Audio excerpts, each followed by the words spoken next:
G'day. Before I get proper stuck into the video, I just want to say that Sophia Narwitz has done a great job covering this topic, so be sure to check out her channel and her work. She makes really terrific content and even streams on Twitch if you want to watch someone absolutely just punish themselves with some of the worst games in existence. And she is a fucking trooper because she will play some absolute garbage all the way to completion. Really entertaining stuff, so all of her links will be in the description. Here we go. Rockstar has removed some NPCs from GTA 5 in the lead up to the next gen release that some have deemed as being transphobic and harmful to the trans and gay community. An open letter was penned by Outmaking Games last year in September, asking Rockstar to consider removing the alleged transphobic content.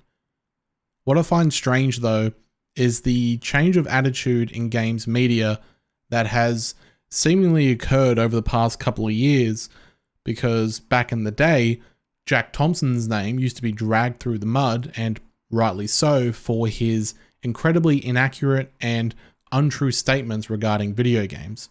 It wasn't uncommon for Western media outlets to lambast video games as if they were the third reincarnation of Satan, and it was up to the community of gamers and games media to unite along with real professors and psychologists and the like who were able to carry out real studies and prove these claims to be nothing more than fear-mongering and basically slander over a simple pastime.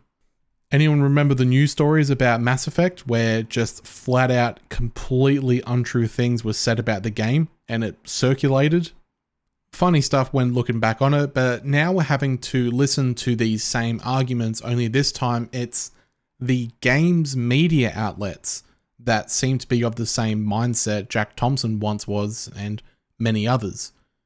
Outlets are now uniting with people who seem to think video games can cause real-world harm. All those decades of trying to wake people up for being stupid enough to believe video games cause real-world violence, and now we've got developers and video game news writers telling people that video games cause real-world violence. I can only imagine that cancel culture has become so prevalent that some don't want to accidentally have the wrong crowd see them as enemies for simply disagreeing with their forced agendas. And the arguments made with this open letter aren't even consistent in their intent or desired outcome. They say, "We reject any argument of equal opportunity violence against all types of characters in GTA 5. That argument is missing the point." Basically saying that we can't use the defense of you can kill everyone in the game equally.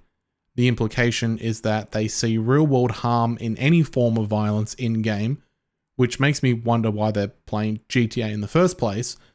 But then the very next sentence reads, "Given the cultural impact GTA 5 has around the world, Rockstar has a social responsibility to your players, many of whom may be LGBTQ+, to your staff, and to the world at large to not promote violence against trans and gender diverse people." So first it starts with violence in general is not okay. Then the request is don't allow trans people to be treated the same as other characters in game. And using the word promote is incredibly dishonest. Rockstar has not promoted any form of violence through their game. That might be a core component of the gameplay, and you're always playing as these criminals that don't have, or usually don't have, any redeeming qualities, but that's not them promoting that lifestyle. They're not trying to promote someone into growing up to be a gangbanger or a bank robber or anything like that. And that's the biggest issue for me. These people want to be treated differently than others, and in doing so, they are happy to throw away their integrity and use the same fear-mongering tactics that parents used for rock music and mentally unstable Christians used for Dungeons and Dragons. Video games do not cause real-world violence. The trans community will not receive targeted attacks because a teenager maybe ran a trans person over during their gameplay. GTA is not going to train them to do that. If you want to talk about video games and real-world impact, I'll share my experience.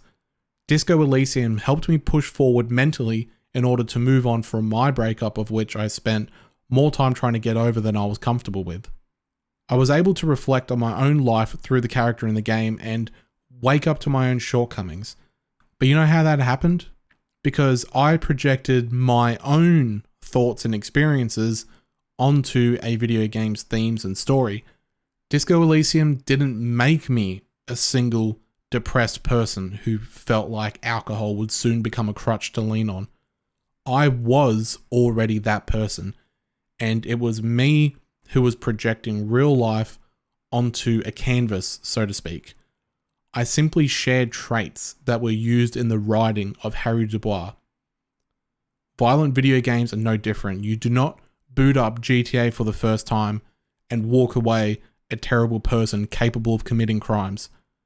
I've never walked away from a video game and suddenly become capable of carrying out the same actions as those presented in-game. That argument was deranged in the 90s, and I cannot believe it's being used now so a vocal minority can feel protected in a video game they seemingly don't have interest in playing anyway. Or at least the fake disgust for violence towards all NPCs seems to indicate that, but clearly they're only interested in fake trans characters and having their community become some sort of protected society that sits above the rest. I'm honestly surprised Rockstar even caved to this request. My thoughts are that they're now purely in the business of collecting as much dosh as possible through GTA Online, that they're happy to throw away their integrity as well if it means keeping as many potential customers satisfied. I wouldn't be surprised if they do away with social commentary and caricatures in GTA 6 due to fear of offending any crowds that might cancel them and thus lower their profit margins. So where do we land on this? Well, apparently we're back to the old days of believing pixels on a screen are the cause of death, murder, rape, drug abuse, robbery, etc. Just like video games were also the cause of the Crusades, the downfall of the Bronze Age, and the fall of Rome itself. I understand a game's story can be impactful towards someone on a personal level. Disco Elysium isn't the only game that has done this for me. Outer Wilds also had a very significant impact on me emotionally and mentally. And I've heard plenty of other stories of many other gamers who point to certain games being a really important highlight in their life. Leadhead very recently speaks about this very thing with Life is Strange. Check out her channel, she has really high quality content as well, and that Life is Strange video is really good. But again, these are personal experiences either being projected onto the game or themes that mimic real life and thus become relatable for the player. These video games have not and will not ever be the danger out of touch boomers would have you believe. And this is GTA, for Christ's sake. It's not trying to be a world-changing piece of social commentary or a call to arms or anything like that. It does everything to the extreme and constantly uses stereotypes and caricatures and is supposed to be a simple sandbox for you to fuck around in. That is what GTA is and has been for many years and many entries. If GTA 6 wants to be this super important critique of modern day society and social impacts and social norms, etc., then let's judge that when it comes out. But right now, GTA 5 is one of the GTA games that leans heavily into all those stereotypes and extremes and stuff. So if these people want it to become some sort of important social impact, you would have to completely redesign the game, remake it completely, redo all the writing. And it's not what the game is trying to be. To argue a real world impact is one thing, but to be picky and choose only a single, very insignificant portion of the game and run with that as a problem shows an incredible level of dishonesty.